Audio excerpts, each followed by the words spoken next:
Welcome to the second module of the course. The second module is about giving you an introduction to 3D printing. What is 3D printing?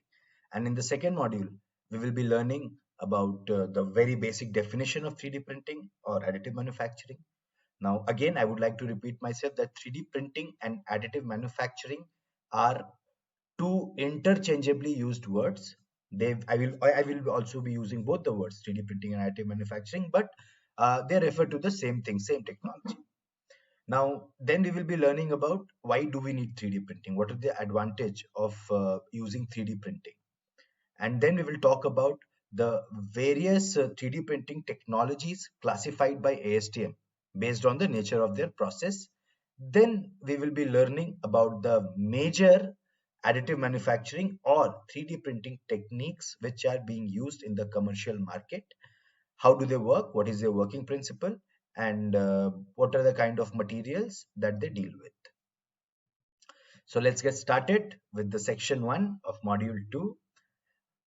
Uh, Additive manufacturing is one of the process where you don't remove the material to give the desired shape. Now, right now, what you can see on your screen, this is a schematic representation of subtractive manufacturing, where you take a block of material, start removing the, start cutting material away from the block based on the program generated by the CAD model, 3D design CAD data that has been given to the machine. And finally, you end up in the desired shape or the object that you wanted to produce. But this has happened by removing material. Now, when we talk about additive manufacturing, the same shape or the same object will be achieved, but not by removing material, instead adding material layer by layer. So additive manufacturing is the process of creating an object by building it one layer at a time. Whereas in subtractive, material is removed from a large block or a big block of material.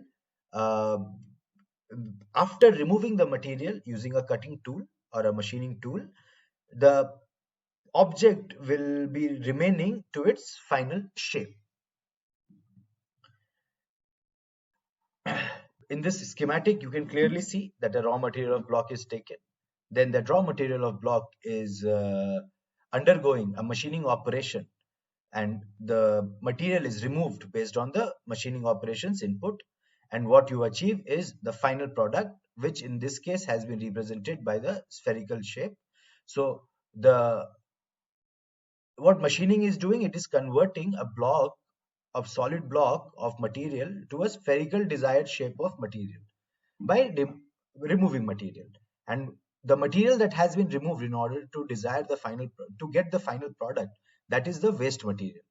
Now the scrap rate is usually very high in subtractive manufacturing, whereas in additive, what we do is that we start with a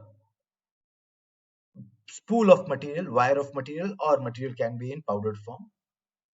Both inputs are it depends on the process. What is the process? Based on that, the input material is decided. Then we start the printing process using that input raw material. Once the printing process is done, that means that the material is added layer by layer, then we reach the final product, the desired shape that we wanted to create. Now the advantage here is that the waste material that we have created is very less as compared to the final product, because you have used the amount of material precisely as much as it is required to create the object, and little bit of wastage. Whereas in subtractive, you have removed a large amount of material. Whatever was not required, you had to remove that, because you are starting from a fixed shape and you have to reach a desired shape. Now, uh, we will understand additive first, but in order to understand additive, first we need to understand what is subtractive manufacturing. And for that, I'm now going to play a video. In this video, you will see that how subtractive machining process gives shape using cutting operation or material removal operation from a solid block. So as you can see that the solid block has been taken, mounted on the CNC machining center or a milling machine, and a cutting tool which has been designed to remove material at a very high speed and with minimum defects is rotating at a high RPM, which is attached to the spindle head of the CNC machine, and it is removing material as per the input given to the machine. Now, slowly, it will keep removing material in multiple steps or depending on the strategy, how the operator has made the program. But based on the program, it will keep on removing material, and ultimately it will try to attain the shape that has been given as the target shape to be obtained after the machining process. And for this also we need to upload the 3D CAD model, and we also need the 2D drawings in order to decide upon the right tolerances to be produced during machining. So this is subtractive machining, and you can see that using different set of cutting tools and different cutting operations with different cutting parameters, the final desired shape is obtained. Now again we will see a very short video of an additive manufacturing process where we will see how material is being added. Since the subtractive machining process was for a metal, the additive manufacturing process also that I'm going to show you is for metal. Now in this video you can see that the material which is raw material in form of powder, metal powder particles, is coming from a laser head, and from the same laser head laser is also coming out. Now this laser is giving the energy to melt the powder particles and deposit it in a specific manner, and as soon as it solidifies, it is solidifying in the shape of the uh, data that was given for the 3D printing operation. So it is you can very clearly see that the laser head is only depositing material in the area where the data has been given to the machine. Now this data will be given by slicing of the 3D CAD model which you want to produce. But the advantage here is that you only need to deposit material which is uh, required to be there, and slightly some extra that we will understand what are the requirements. Yeah, so now we understood, okay, how what is additive, what is subtractive, how both of them are varying from each other in terms of their working principle. Now we need to understand why do we need additive manufacturing. So there is a very interesting example of additive manufacturing case study. This is a BMW chassis, a BMW two-wheeler bike. We all know that BMW bikes are known for their high performance, and in automotive,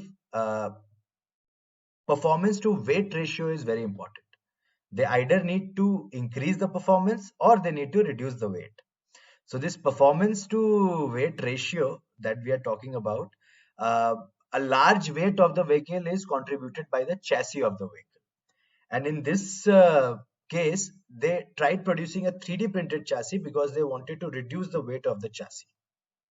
And this particular case, if you go and explore further, you'll be able to find that around 40 to 50% of the weight of chassis was decreased using a unique design technique called as topology optimization. That is why this is looking like that. Now, topology optimization is something which has come up with additive manufacturing, and it basically mimics the natural designs in order to create a structural design.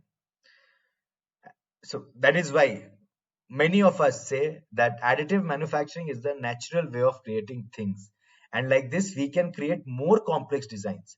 And more complex designs will help us in improving the performance of the component or the subsystem that we are designing for. It also leaves us with less waste material, and inherently, it is much faster as compared to the other conventional manufacturing techniques such as subtractive or forming, and there is no tool required in order to make uh, components through additive manufacturing. So making a component through additive manufacturing gives us various advantages, whether it be in terms of lead time, or whether it be in terms of higher design complexity. So all of this can be leveraged if we choose additive manufacturing as the final route of manufacturing for any component. Now, this is a very interesting comparison. This comparison basically, when you see the blue curve, that is your conventional production, and when you see the peach curve, that is your 3D printing line. Now, as the design complexity increases, the cost of manufacturing a component increases as per conventional production. Whereas in 3D printing, with the complexity, there will be an increase in cost, but the increase will be very minimal as compared to conventional process. So if you have really high complex design components, then conventional manufacturing might end up being more costlier as compared to 3D printing. So if we are in this zone, we can choose 3D printing as one of the preferable way. Then we have the second graph where you see cost versus number of components. Now, when the number of components increase, conventional manufacturing technique allow us to reduce the cost per component. Whereas in 3D printing, the cost will decrease, but again, the decrease in cost is very minimal if the volume increases. So if you are having low volume of certain type of components, then you might up paying more amount through conventional process for manufacturing and less through 3D printing. So when we are in this region, when it comes to number of components, 3D printing is a more suitable way to suggest for manufacturing. Now, since we have understood about additive and traditional manufacturing process, let's try to just plot down the comparison. Okay, how do they compare when it comes to few of these entities, like production time? So additive manufacturing is usually having less production time as compared to the traditional manufacturing process. Material wastage is definitely less in additive manufacturing, again, as compared to the traditional manufacturing process.